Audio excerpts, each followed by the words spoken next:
बोलिए परम पूज्य बाबा घासीदास की, बोलिए सदगुरुदेव की। ये मोरी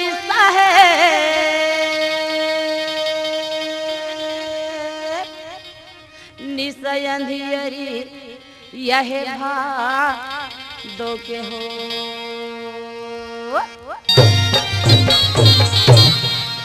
अच्छा ये मोरे गुरुजी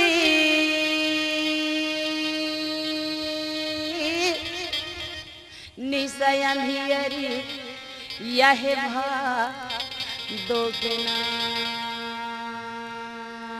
हाँ, ये भादों के महीने में सही बात है भैया, निशय है तो पुरुष पिता लयामिन सुंदरी कन्या गोहरावत है। कैसे गोहरावे जी? जे मैं आतिश पुरुष महाराज बिहसी के चरण मनाने मोरे जन्म सुफला हो जाए नूरी नूरी चरण मनाने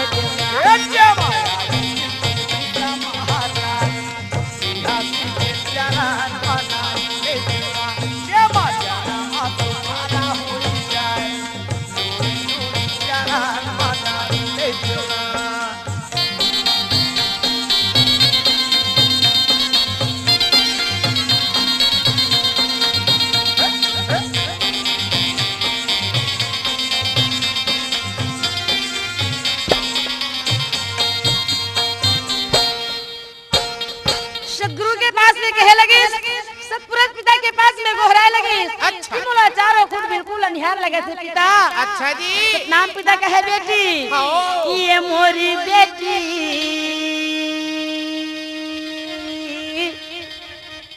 मैला कपड़ा तुम छोरी धरिया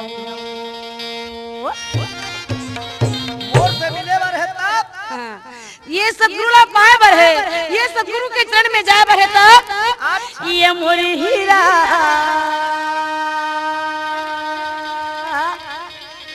मैला कपड़ा तुम छोरी धरिया। अच्छा हाँ, मैला कपड़ा ला छोड़ के धरिया। हाँ, तब कैसे करिया? कैसे करबे बेटी? नया कपड़ा ले ला वो लावार तोरा घर यही सदगुरु में। नया कपड़ा ले ला वो लावार तोरा घर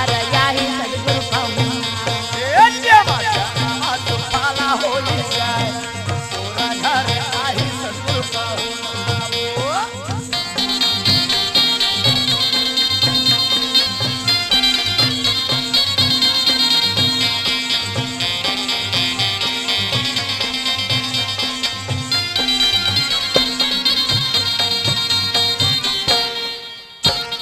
सतनाम पिता का है। हाँ। बड़ा सुंदर तोरा भाव लगा थे बेटी। अच्छा बड़ा सुंदर के तोर लगन हवे। तोरे ऐसा लड़का मल्ला वो सतपुरुष से जरूर दर्शन दी, वो काबर नहीं दी। लेकिन एक बात हवे। क्या बात है बाबा? हाँ, ये तोर मैके कौन गावे? हैं? तोर ससुरे कौन गावे? हाँ। तेला तो थोकिन बता दे। अच्छा तो दोनों हाथ जोड़ के क्या बोलते जी? क्या कहे? ये मोरी साहे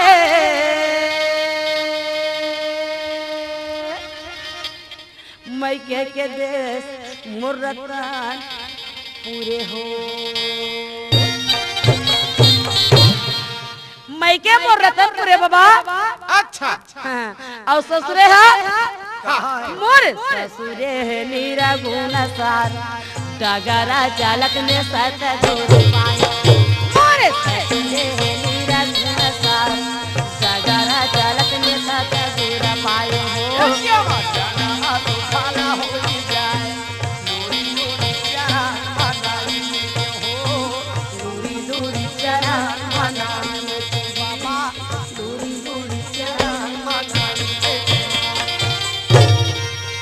अति सुंदर के साथ आमी सुंदरी कन्या सत्यवती पुरुष पिता के पास गोहराए लगी जा।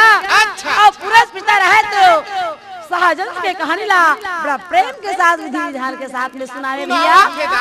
फिर का बतावत हवे? सुनत हज बेटी। एक समय के बात है। पिताजी माता अमरवती बालक ला बड़ा प्रेम के साथ दुलार दे रखे है। अच्छा। बड़ा सुंदर के साथ महंगू के दुलार पावत है। सत्य है। ऐसने उगर मन के दिन है बीत गएगा। वाह, वाह। 9 महीना बालक के उम्र हो गए। अच्छा जी। जब 9 महीना बालक की उम्र हो जाते भैया, हाँ, तब का होते? का होते वो? कुंवार के महीना कुंवार के महीने आ जाते। अब वो कुंवार के महीने आते ना, तो महंगू दास बाबा ला गाँव वाले मना निमंत्रण देते। अच्छा। हमार घर बैठ की पितर है बाबा, हमार घर आवे खाए बर नेवता हवे। अच्छा पितर के पितर नेवता है कैसे कहा थे? हमन तो पितर लनी मानन जी। तो खाए बर आ जावे ना, नहीं मानत नहीं मानस। अरे भाई पितर भात लागा होते इसे किथे। अरे वाला मन में मत रख बाबा महंगू दास, ते खाए बर आ जावे मोर घर नेवता है के थे। ठीक है भाई हम आज कहाँ तक के बात ला बताओ भैया। बाबा महंगू दास रहते हैं पूरा 15 दिन घूम घूम के पितर भात खाइस। खाइस और जब पितर पक्षी हो सिरा जाते आगे और 15 दिन कुंवार के महीना बाचरिस दोनों सिरा गए।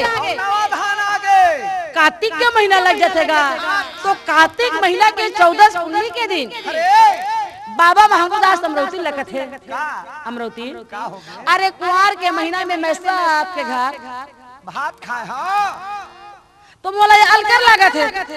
बनती थे वो सब मला बुला के महू खाना खिला देते हैं भाई। वो तो बड़ा सुंदर के बात है हो। तो ले फिर जल्दी तैयारी कर ले, जाओ मला दे दे कथे। हाँ कहा देरी करत, कोई देरी नहीं है भैया। माता अमरौती तैयारी कर देते हैं और बाबा महंगू दास बस्ती में जाकर के नेवता पठा है। अच्छा जी और वो निमंत्रण लपा के संत मन बाबा महंगू दास के घर में आए लगे। अंगना में आगे। और माता अमरौती सुंदर रोटी पूरी कलेवा पकाए हवे जी। सत्यनामी सत्यनामी सत्यनामी जी।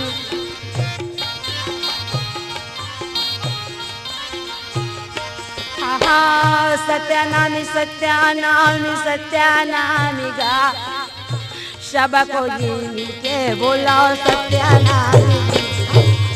छोटे बड़े मिलके बोलो सत्यनामी गा सबको जी मिलके बोलो सत्यनामी। सदा हो जग में तेरी जय जयकार बाबा। ए रागी हाँ। सतनाम के नाम लेते हुए बाबा महंगू दास सब झल्ला बुला है अपने अंगना में बैठा रहे। बैठा रहे हैं। वही बीच में अच्छा जी। चर्चा चली। हाँ, ए महंगू दास, आए जी अरे मांग के महीना में हाँ तोर लेकर के जन्म छठी मनाए मना रहे होगा और सब संत मल्ले सुंदर प्रेम की रोटी खिलाए। बड़ा मगन के साथ उत्साह मना रहे महंगू दास।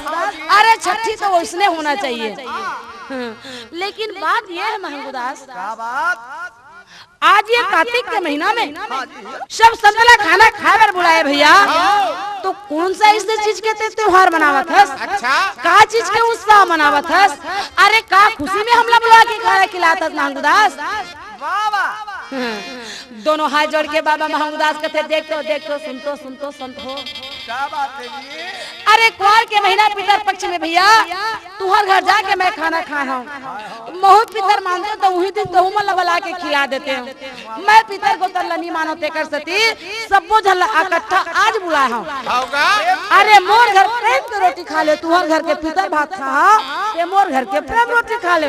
अच्छा जी। ऐसे बात रह सुन के कोनो कोनो ईर्खा रहते नहीं। देख मरहा जलानहा ते मर खलखला के हंसते और हंस के कहते वाह महंगू दास दो सुंदर सोचे हाथ काकर बात ला मान के और काकर बरकावा में आके ते देवी देवता लमाने पर छोड़ दे, पितर गोतर लमाने पर छोड़ दे। और हम लोग खाना खाए बर बुलाया हाथ। वाह महंगू दास तोर विचार ले तो देख, तोर विचार ले तो देख कतेक सुंदर तोर लड़का है, कतेक सुंदर तोर भाई है और तोरो रूप में सुंदरता में कोई कमी नहीं है महंगू दास। ये जी काकर बात ला मान के देवी देवता ला माने पर छोड़ दे।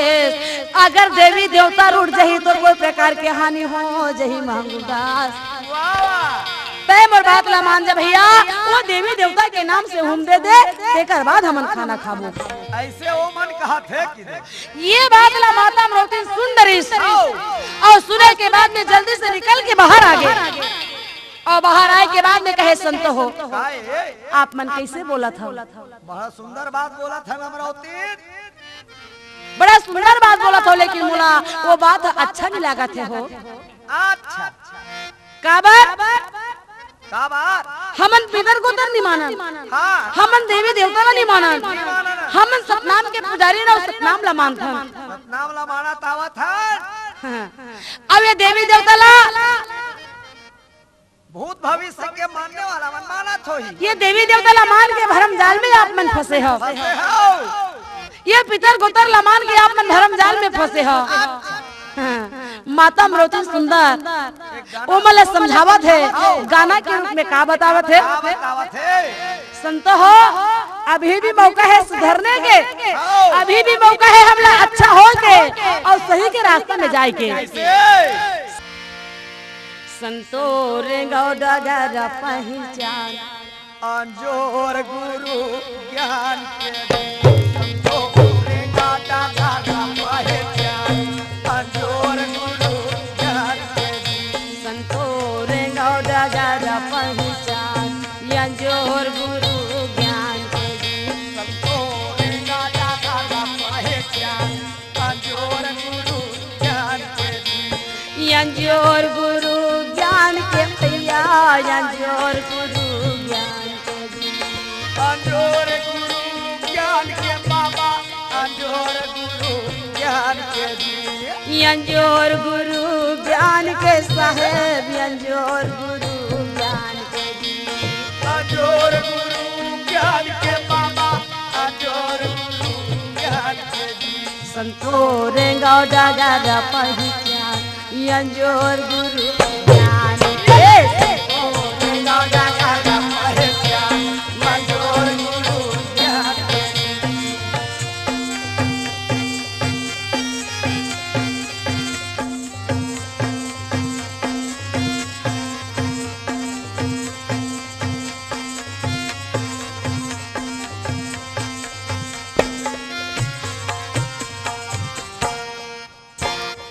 सुना था बाबा, का बात है? ये हमार मनखे यौनी है, हाँ ये माटी के चोला है। अच्छा बुद्धू नहीं है, तब जी अनपढ़ नहीं है, नहीं है, पढ़ लिख के समझदार, बहुत बड़े समझदार बन गए। हाँ का करते जी? कैसे? पोरा के तिहार मनाते, रोटी बड़ा पकावा थे, रोटी बड़ा पकावा थे। ये पोरा के त्योहार मनाते, रोटी बड़ा बनावा थे, रोटी बड़ा पकावा थे। घर के सिरतन बैला लागा डंडा मार भगावा थे, डंडा मार भगावा थे। ये घर के सिरतन बैला ला डंडा मार भगावा थे, डंडा मार भगावा थे। ये डंडा मार भगावा थे, डंडा मार भगावा थे, डंडा मार भगावा थे, हुआ गया नी? भगावा थे। ये डंडा मार भगावा थे, डंडा मार भगावा थे। भगावा थे, डंडा मार भगावा थे। पूजा करते भोग लगाते,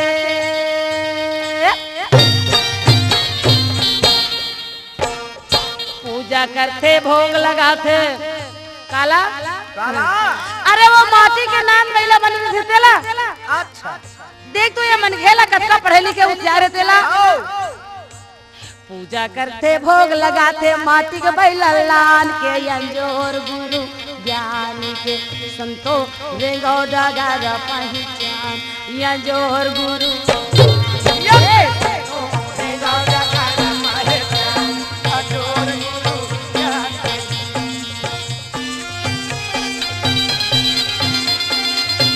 कतेक चौतराहे मन के, कतेक चौतराहे माटी के टोला घर के बैला ला डंडा मार के भगा दी। जेकर मेहनत से आज हमन पलत हन, ओकर बर खाए बर नहीं है। हाँ अतकी कन पिसाने खवा देती ते का होती? का होती? दू चाठा रोटी न खवा देती ते का होती? ओकरे कमाईता। ओला मार के भगा दी दादा। और वो माटी के नाम बैला के पूजा कर ली। हाँ और का होवत है? का होते वो? सुनत है? हाँ तीजा के उपवास रही थे ये कलयुग के नारी मन, ये धरती के नारी मान। तीजा के उपवास रखे ये कलयुग के नारी मान, ये धरती के महिला मान। तीजा के उपवास रही थे ये धरती के नारी बन गया। बने बातें और का करे है? का करते? घर के पति काम में भेजे भक्ति के बलिहारी मन, भक्ति बन बलिहारी मान। घर के पति काम में भेजे भक्ति के बलिहारी मान, भक्ति बन बलिहारी मान। ये भक्ति के बलिहारी मन, भक्ति के बलिहारी मान, भक्ति के बलिहारी मान, भक्ति के बलिहारी मान। भैया भक्ति के बलिहारी मन, भक्ति के बलिहारी मान, भक्ति के बलिहारी मान, भक्ति के बलिहारी मान। पार्वती के पूजा करते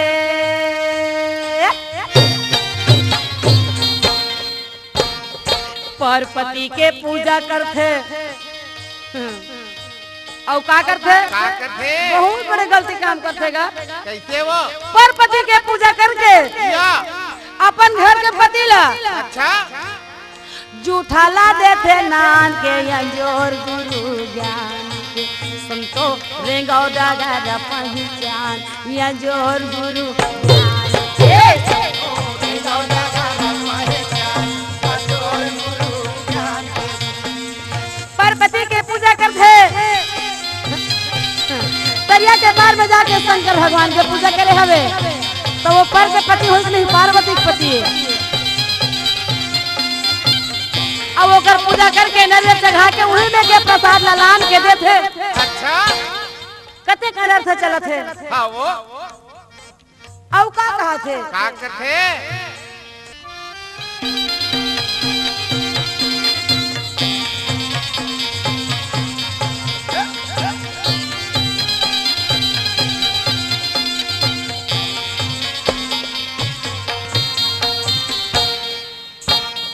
जियत पिता हो परे बीमारी वैद दवा नहीं पावाते, वैद दवा नहीं पावाते। जियत पिता हो परे बीमारी वैद दवा नहीं पावाते, वैद दवा नहीं पावाते। ए रागी आए जियत पिता हो हाँ खटिया में चढ़बत है, पड़े है बुखार में हकरत है, सही है खांसी खोखड़ी में हालत खराब हो गए डोकरा के बेटा।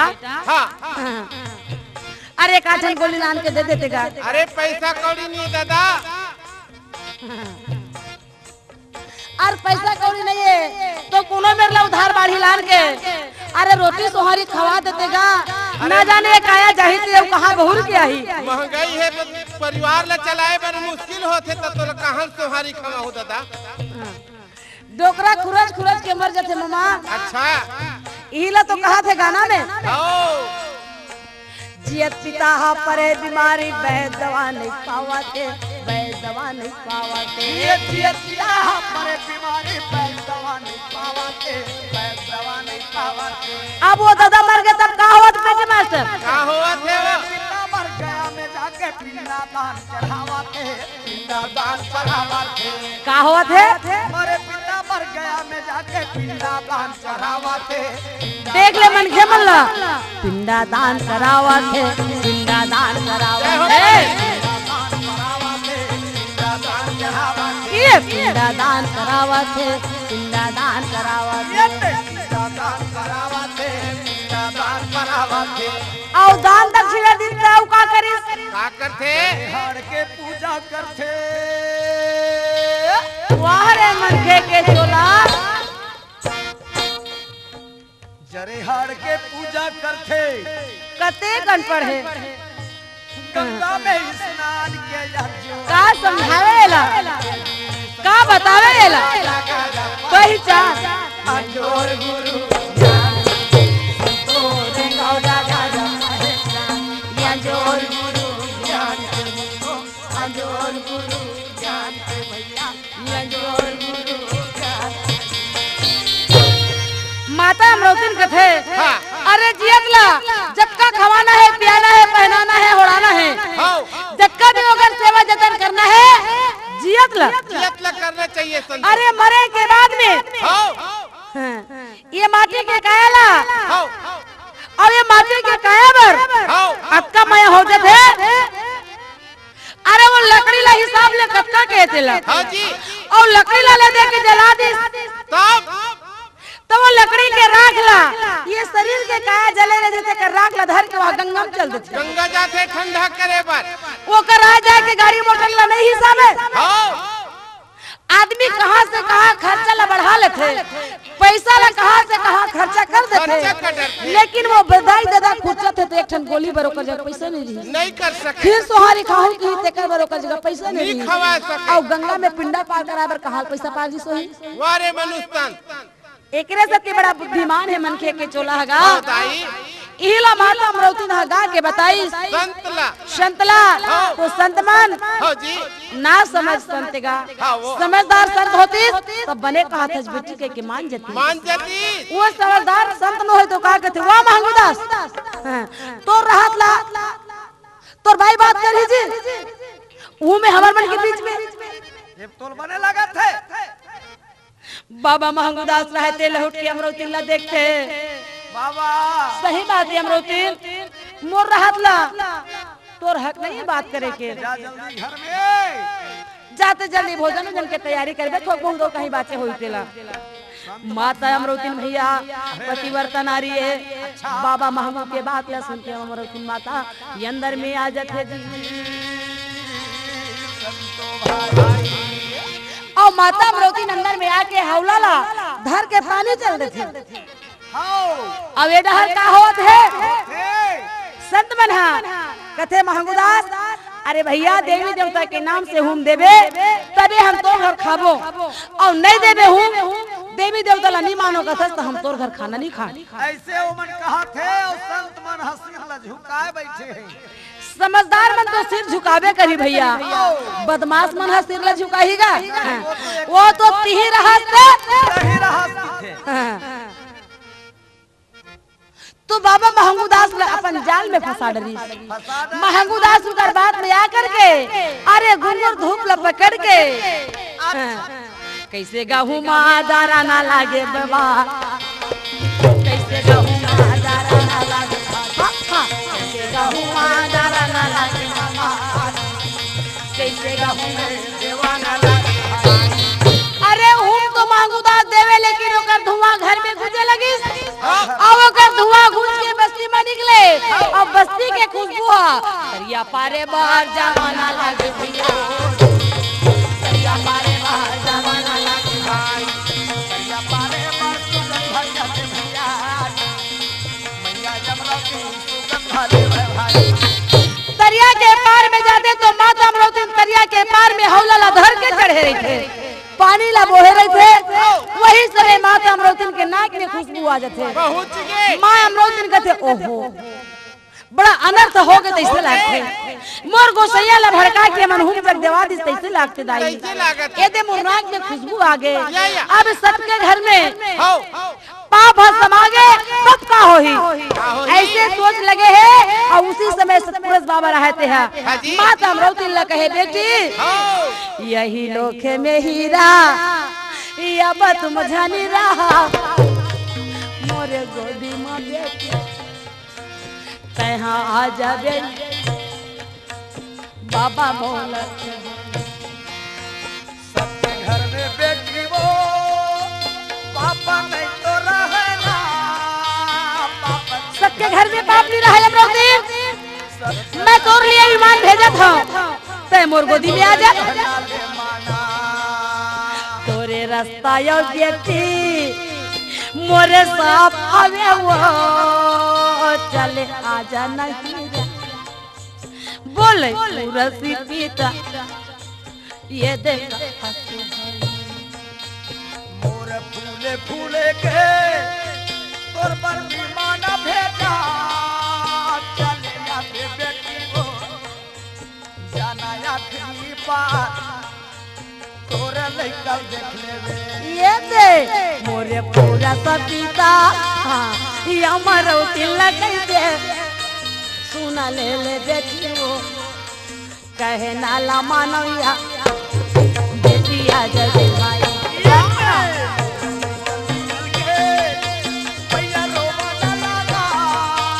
मैं तो लिए विमान भेजा था अमरौती जल्दी विमान में चढ़ के मोर पास में आ जा सबके घर में पाप समा गए वहां नहीं रह सके अमरौती तुरंत पिटाई के बाद माता अमरौती के कान में गूंजने लगी हड़बड़ा गए आंख बंद हो गए बदन शिथिल हो गए माता अमरौती के छीला छूटत है।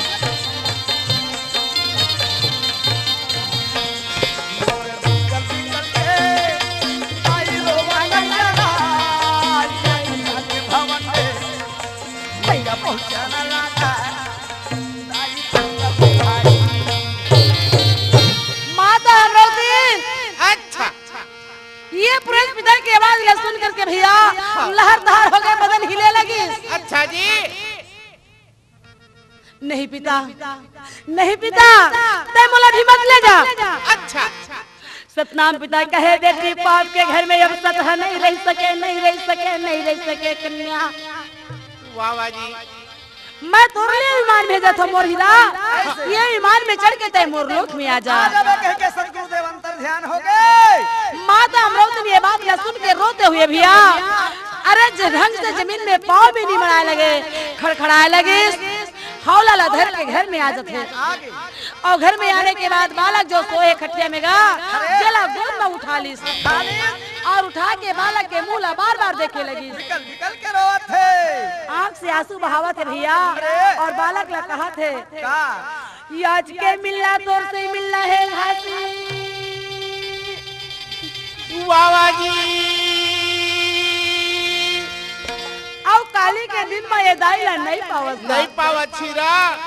जी भर के गोरस पी ले बेटा, जी भर के गोरस पी ले घासी। हाँ। अब ये दाई के मिलना बड़ा मुश्किल जाही कहे जी। भाई माता अमरावती बालक ला कहे और याद देख तो स्थन के पास में बालक ला गोद में ले गोरस पिलाए लगे भैया। हाँ जी। लेकिन बालक गोरस नहीं पिए। हाँ जी। रोई रोई दाई समझावन लागी, रोई रोई के माता समझावेगा। निकल निकल के मैया रोना रोवताई हो, नैनो में नीला पावन लागे। बालक कहे दाई रोवत कबर है, हाँ जी। हंसत रहे बोला देख के, हंसत रहे बोला पाके। हाँ। आज का कारण हो गया बालक का तकलीफ हो गई, दाई के आंख में आंसू समझ नहीं पावते बालक। कैसे कैसे बोला था। हाँ जी।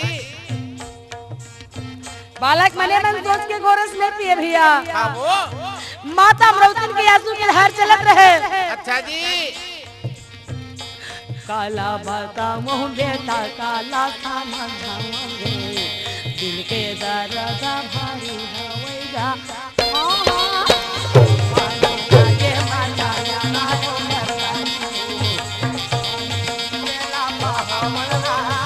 कैसे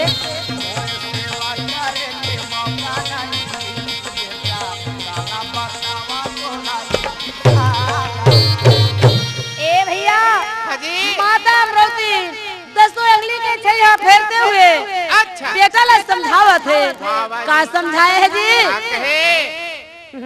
घासी हाँ।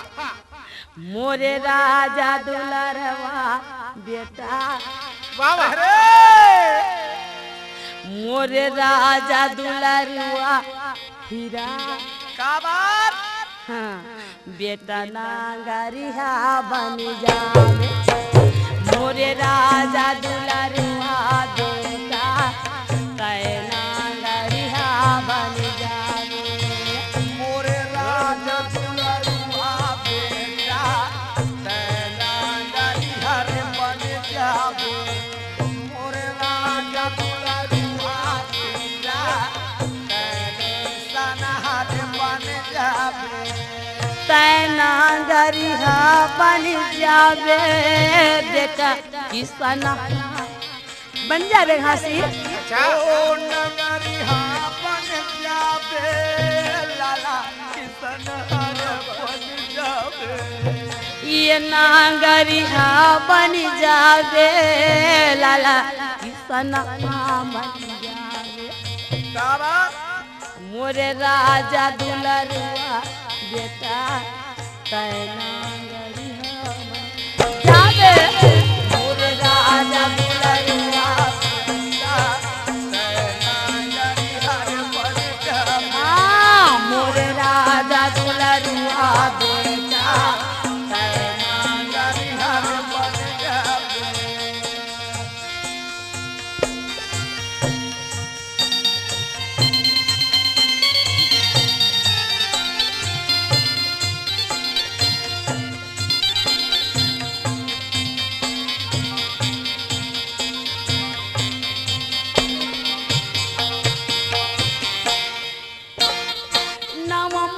महीना के बेटा भाई तोर उमरिया भाई तोर उमरिया 9 महीना के लाला भाई तोर उमरिया भाई तोर उमरिया सतपुर साहेब मुरबर भेजे है खबरिया भेजे है खबरिया ये भेजे है खबरिया भेजे है खबरिया ये भेजे है खबरिया भेजे है खबरिया ए रागी हाजी बालक के पास में माता रहे तो वाह वाह एक एक वाणी करके के समझाए लगी समझावत है 9 महीना के भय तो उमरिया हाँ और सतपुरा साहेब मुरबर भेजे है खबरिया खबरिया बेटा मोर छुटी सनसा अरे मोर छुटी सनसा मुरबर हो ही अंधिया कौन माता के कोरम जावे मोरे राजा दुलारवा दुनिया तयना यारिया बन जावे मोर राजा दुलारुआ बेटा तना यारिया बन जावे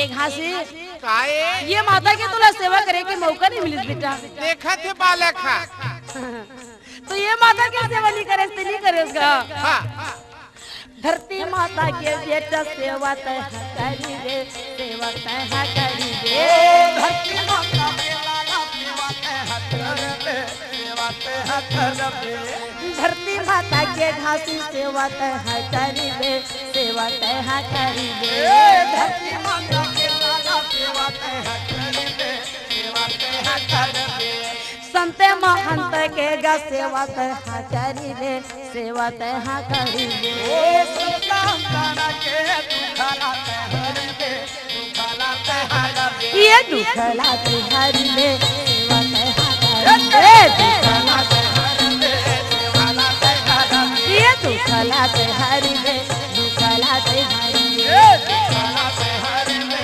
दुखला हरबे ए घासी हाजी संत महंत मामन के वाह वाह संत मन के दे दुखला हरबे वाह वाह धरती माता के सेवा करबे बेटा तो का कहे जी का कहे गुण गाही तोर जहान सही बात है संत मन कहा थे हाँ बेटा बनबे महान औ का कहिस तोर पिताजी के लाज बचावे मोर राजा दुलारुआ बेटा कैना गरिहा बन जावे मोर राजा दुलारुआ बेटा कैना गरिहा बन जावे लाला गरिहा बन जावे बेटा की तनहा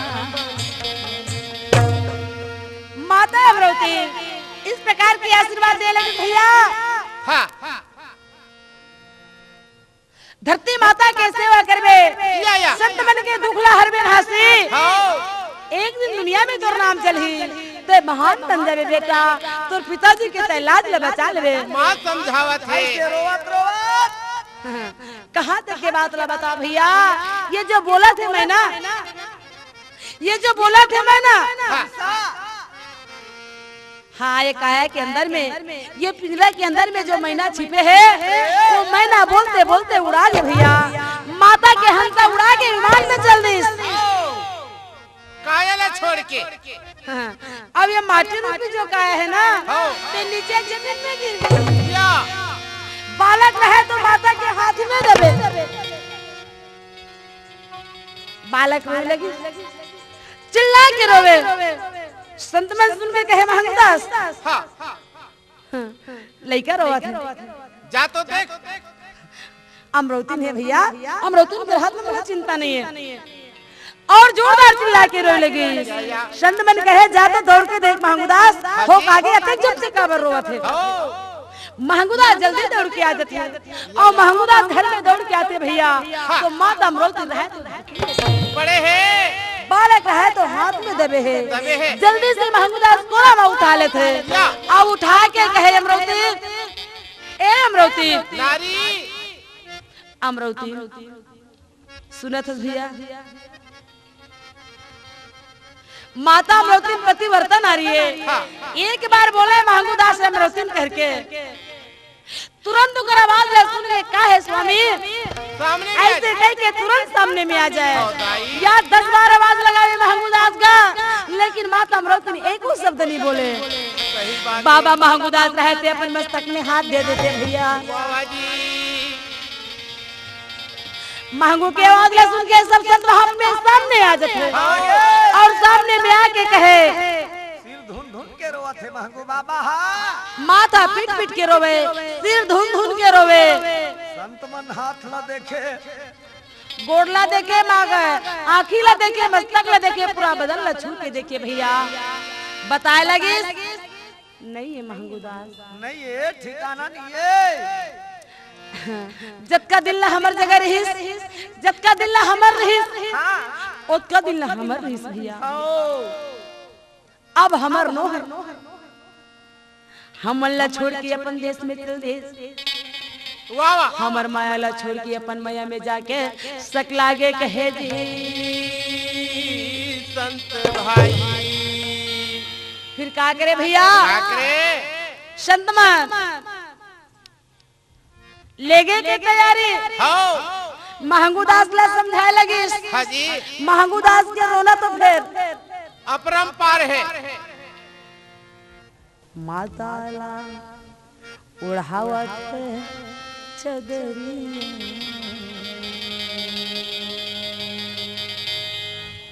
भैया चली गे बेरिया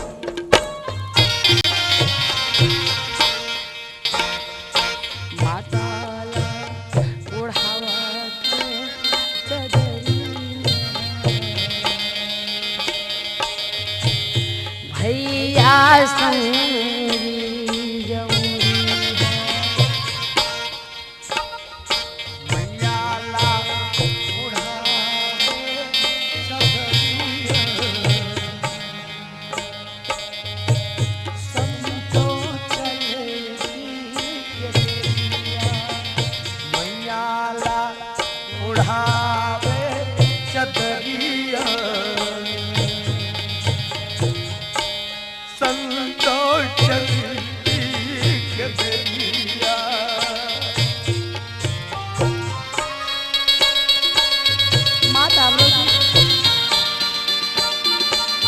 माता अमरौती के हंसा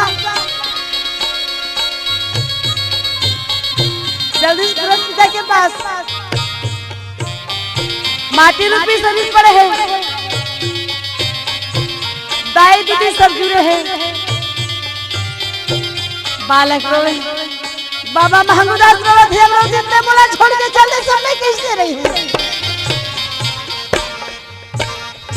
प्राण जीवा जा निकिना प्राण तन से निकलने लागे प्राण जीवा जा निकिना प्राण जीव जब निकलने लागे भीतरी से मैयाला बाहर निकाले भीतरी से मैया बाहर निकाले संग चले सुखी लकड़िया भैया चलती के बेरिया मैया ला उड़ावे चदरिया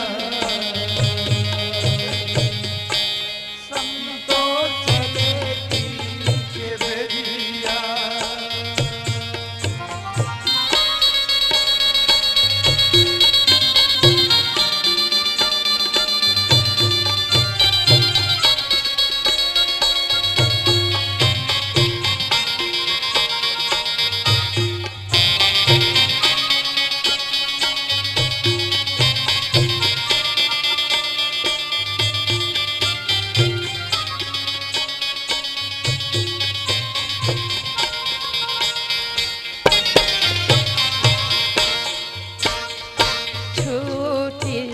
गई है महाल अटरिया।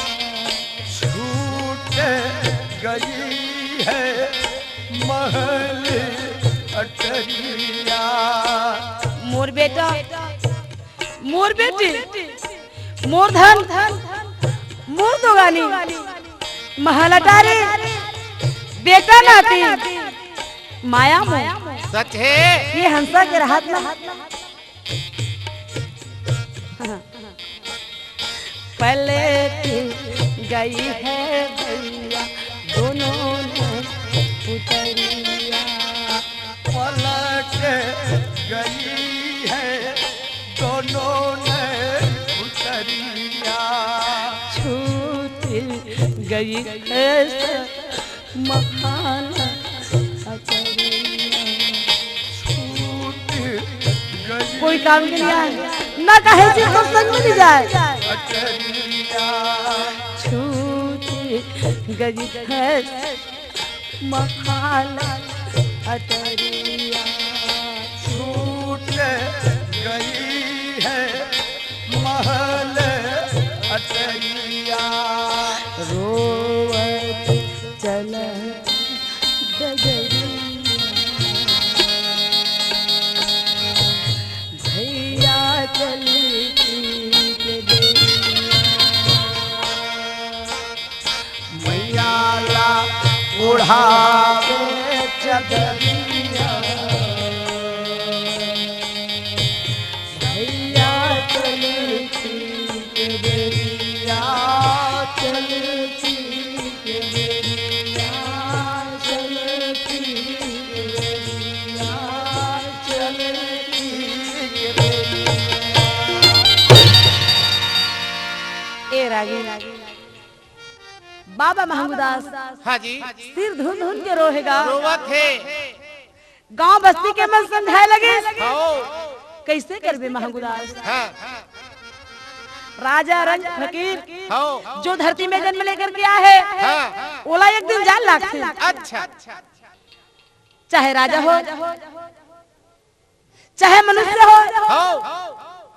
चाहे रंग हो हाँ। अमीरी गरीबी सबला एक दिन यहाँ सबला छोड़ के जाने लगी। हीरा गाँव आगे कचरा में मुड़ पटक पटक रोले पत्थरा में। तब बोल नहीं मिले भैया। नहीं मिले। तब बोल नहीं मिले। सच है दाई। अब रोला छोड़ दे। हाँ। लइका रोवत है तो न संभाल महंगूदास। हाँ। तुरंत गाँव ले भैया हो अब जतके बेला राखे रे वो ततके बेला महंगूदास रोवत रही। बाबा जी चलो जल्दी तैयारी करो। बस्ती वाला बनलक है।